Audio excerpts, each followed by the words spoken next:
Okay. Oh, well, it is um, uh, myself, Claude Bawles, here with the Gangster Ghost, kindly providing the venue for the show, and my co-deputy leader, co-host, Big Bad Mama, as well. So, which is good.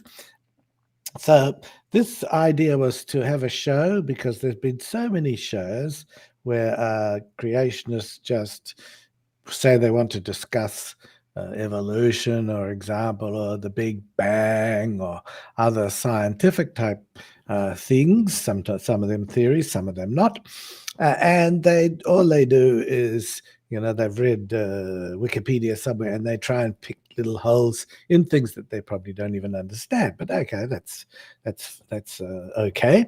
And so we thought that it would be good to host a show for anybody who wishes to come on, and let's hear about the evidence for special creation, and let's hear how scientific that special creation is. And of course, many of the young Earth creationists particularly moan that it isn't taught in schools, and yet they have to pay for it with their taxes. Always strikes me as a bit amusing coming from Kent Ovent, but however, that aside, so this is the chance in a friendly atmosphere to come on and give your best evidence. You can do as many as you like. Your best evidence, and remember, evidence is plural. You don't need to say evidences, that's ignorant. Best evidence for special creation. Over to you, Big Bad Mama. Okay. I just wanted to thank Logan for hosting this show. And these opinions, mine in particular, don't represent Logan's opinions. So I just want to make that clear. He believes in free speech, and so he's allowed us this opportunity to try to get evidence for special creation. I'll just, I guess I'll say hi to Deviant first. Hello. Hello. Hi, Deviant. Hi. And I'll go ahead and make some points if that's okay. Yes, but and then if somebody comes on to give the creationist point of view, we can let them go, or wait till you've finished your points. That would be really good. Okay. Welcome, everybody is welcome. This is a show where we don't say atheists only, or Christians only, or theists only. We don't do that. We're really open to learning and finding out. So thank you, Big Bad Mama. Right. So I just want to make it clear kind of the two different sides of the coin we're dealing with. Evolution spans billions of years, of course, and it's going to be more complex and require more evidence than the Genesis account, which is basically 7 pages of the Bible. The entire natural history of creationism is in 7 pages of the Bible. They believe in a 6,000-year-old Earth, and we're going to talk about that.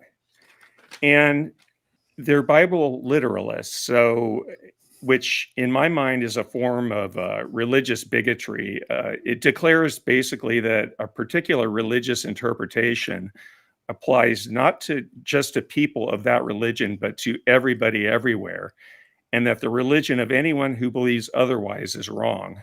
I want to say that there's several sections in the creation account that defy current scientific understanding, and I guess we could get into those.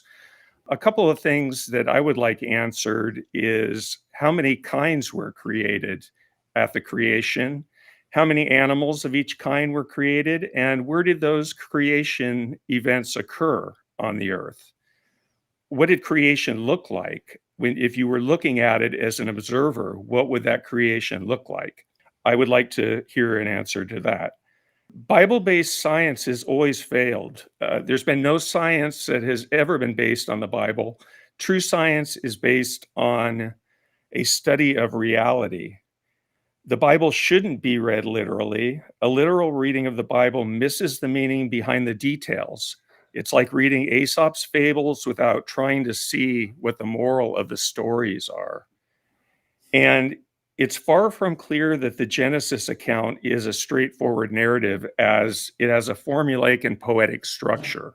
So, Claude, I'll turn it over to you if you have anything else. Yes, well, funnily enough, I was doing a bit of research for this, in the research department of my science lab, in other words, my laundry. And I was looking at, do all Christians think the same way on this? And not surprisingly, they don't. And a number of them certainly don't believe in young earth creationism or the literal interpretation of Genesis. And I saw one particular one that was very good, and it's called the top 10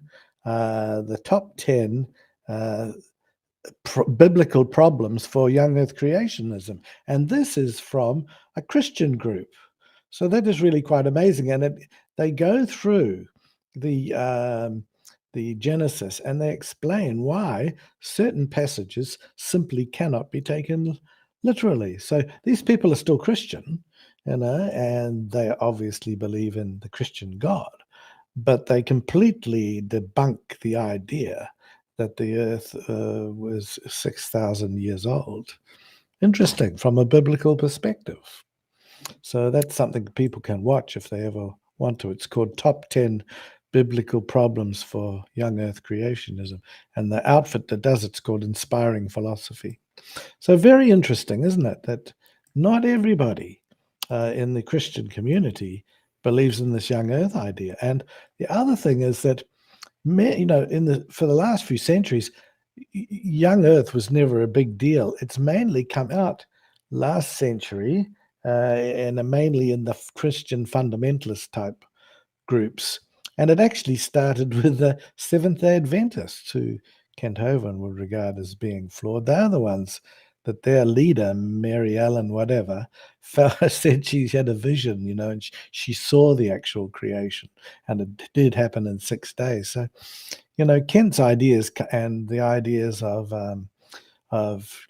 Answers in Genesis and Ken Ham and all those people, they really come from that Seventh-day Adventist group. So, yeah, I think it is obvious to me that all the arguments against, evil evolution is regarded as evil. That's why they very cleverly think they call it evolution, and they have to manufacture what they believe are the facts to fit that literal Genesis, and that's where, to my mind, they go wrong. It's not science. And then when they call evolution a science, that's just to take attention away from their own religion. When they call evolution a religion, it's not a religion, and it doesn't fit the religion definitions. But it does fit invented religions, invented definitions by Mr. Hovind. I do have some sections of Genesis that kind of maybe point out, I don't know if they're the same things as Inspiring Philosophy pointed out or not. That's Michael Jones, who Logan likes to watch his channel. He's an older creationist. Yeah. And so I would point out in Genesis that the earth formed before the sun. Light was created, yet no one can define that light. I've never heard a good definition of that light, and this is before the sun was created. Day and night, which are dependent on our sun, are mentioned before the sun was even created in Genesis. That's another thing. And also, plants were, of course, created on day 3, and yet the sun was created on day 4. Another instance where science refutes Genesis. And one last one I have is whales and birds were created before reptiles and, basically dinosaurs. So that's another one that I thought I'd mention. Yes, well, the one that it just seems so obvious to me is the business about the earth being created and the plants before the sun. That is just totally scientifically impossible, because the planet gets its warmth from the sun, and the background temperature for space is low enough anyway, let alone without the sun at all, right? So you're out in space, you'll be snap frozen. if you're out in space or the Earth and there was no sun at all, it would also be snap frozen, and those plants wouldn't stand a chance. So I told them to go and do a test and put some of these plants in a freezer for 1 or 2 days and then bring them back to life. They're going to find it a little bit difficult. And turn that freezer down as low as possible, and you're still nowhere near what the temperature was. Kent Hovind's answer to that, of course, is, well, they only need to survive 24 hours. But he's implying that there's heat, and that heat has been contained in the atmosphere and in the Earth itself, which, if the sun hasn't been created, it hasn't. So that's a nonsensical argument by Hovind. Well, and the Bible doesn't say that. His own book doesn't tell us about that somehow there was heat. I would thought they would say that, and the earth was hot and it was good. No, All it says was it was good. Yes. Deviant. No, the Bible really doesn't say anything about all of the other planets and the universe, and that we know are there. It only mentions the Earth, and then there's, if I'm not misremembering, a light for the day and a light for the night, which would be the moon, which is actually the sun reflecting on the moon. So there's definitely some holes there. Not to mention the creation of Eve. Right. I find it kind of problematic, to be honest. Yeah, it's a pity that we don't have anyone come on yet, because as we know, we're very polite.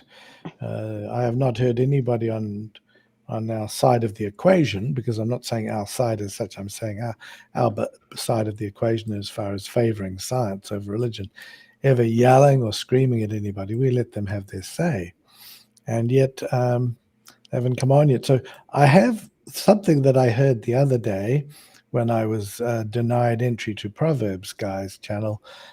Someone, was it Yasim, or who was the other one? Who's the one that's supposed to have some science degree? Yasim. Yasim said, well, if humans descended from monkeys, how are there still monkeys? I couldn't believe it when I heard that. You've heard that argument used by creationists, haven't you? Yes. Anti-evolutionists. If humans descended from monkeys, well, that is like saying, well, if children are descended from adults, why are there still adults? It is that stupid.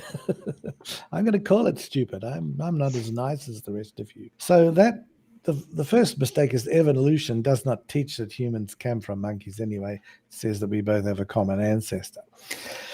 But I'm probably getting a bit distracted, because this is meant to be the evidence for special creation and not for evolution. So I will hand it back over to you, Big Bad Mama.